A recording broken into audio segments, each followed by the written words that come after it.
Because of my video clips, I get to talk to atheists. A lot.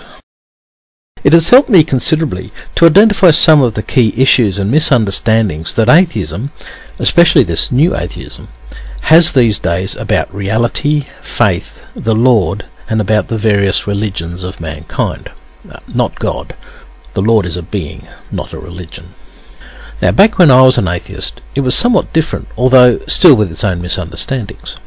I used to be of the old school of atheism. Back then, it was a far more reality-based, objective and academic exercise, and far less emotional. It was understood that emotion and logical reasoning did not really mix.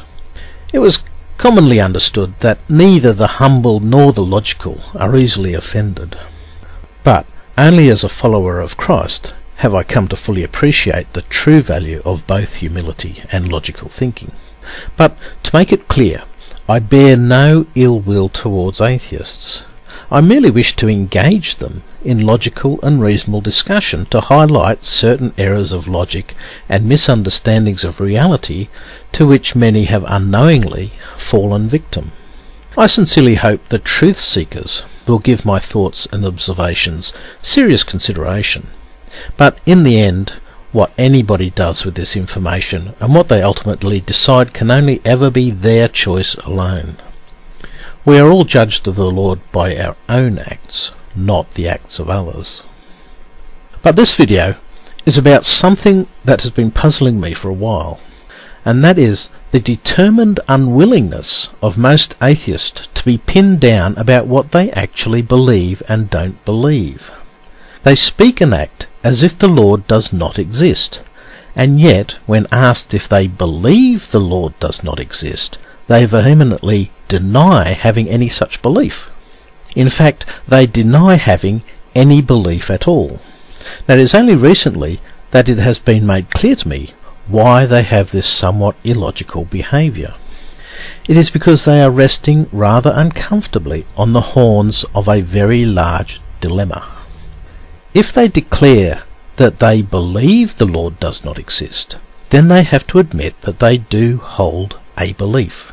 And because they admit they have no proof the Lord does not exist, they would then have to admit that it is a belief held without proof, which is by every definition not just a belief, but a faith belief as well. And seeing as it is a belief about God and the nature of ultimate reality, this also puts it squarely within the definition of a religious belief. This would put them on a par with theists. And being similar to theists in holding a faith or religious belief is something most atheists seem to have a lot of trouble accepting.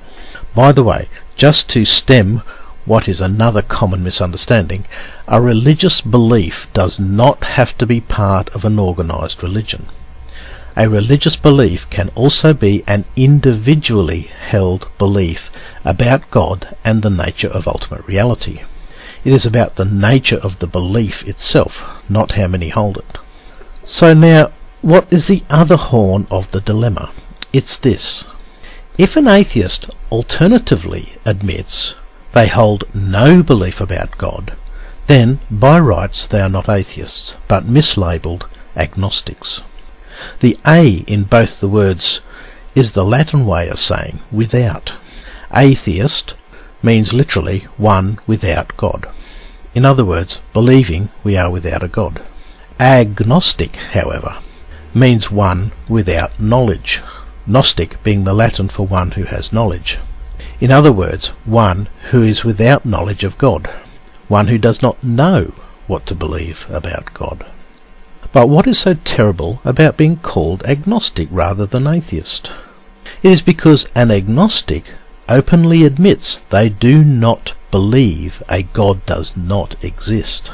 The problem atheism has with this is it totally undermines both their credibility and their self-assumed authority and superiority over theists.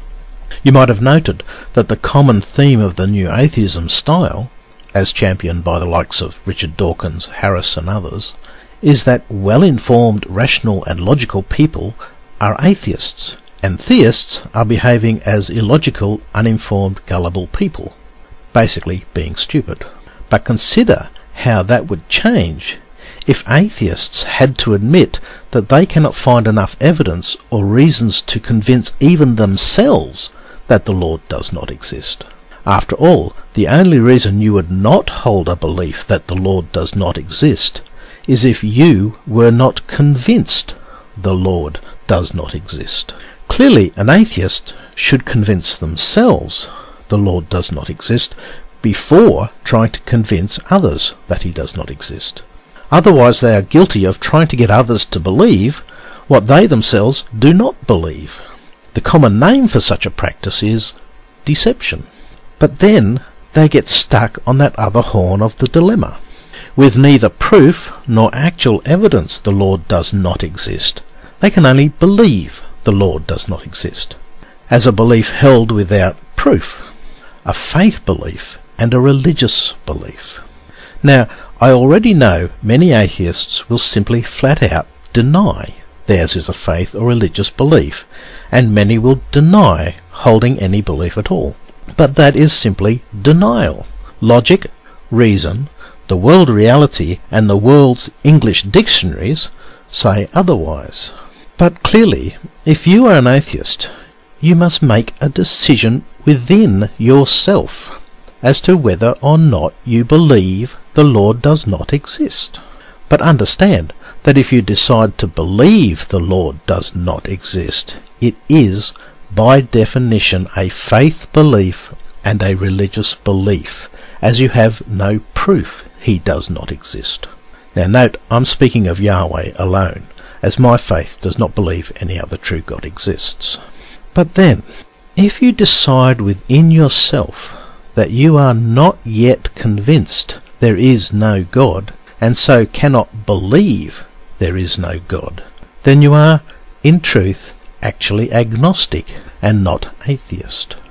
But then you must first convince yourself whether or not there is a God before trying to convince or belittle, dissuade or condemn others for their beliefs. Otherwise you are committing an act of either deception or hypocrisy. The bottom line is that we should seek the real truth so as to first convince ourselves of it before trying to convince anybody else. Understand also, only 100% absolute proof allows you to actually know something is true.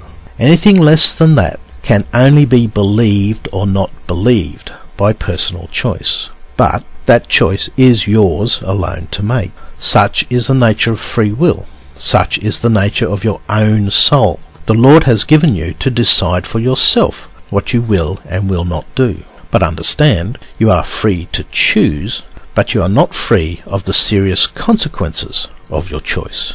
So please, choose very wisely indeed. If you really want to know the truth, then never cease asking, seeking, knocking for it. But if you really do wish to know if the Lord truly exists or not, is not the best person to ask the Lord himself? But be warned, he will know what your heart actually desires, even better than you. If it is only your head's desire and not your heart's desire also to know the real truth, then it will be a futile exercise. You have to decide if your heart really wants to know, because then you cannot avoid a conscious choice that you have to make, to either accept and obey his authority or to reject and rebel against it. That is why there are two types of seekers: those who seek the truth, whatever it may be, and those who seek to avoid the truth, afraid of what it may be. But always, it is your choice alone as to what you decide to do and what you decide to be.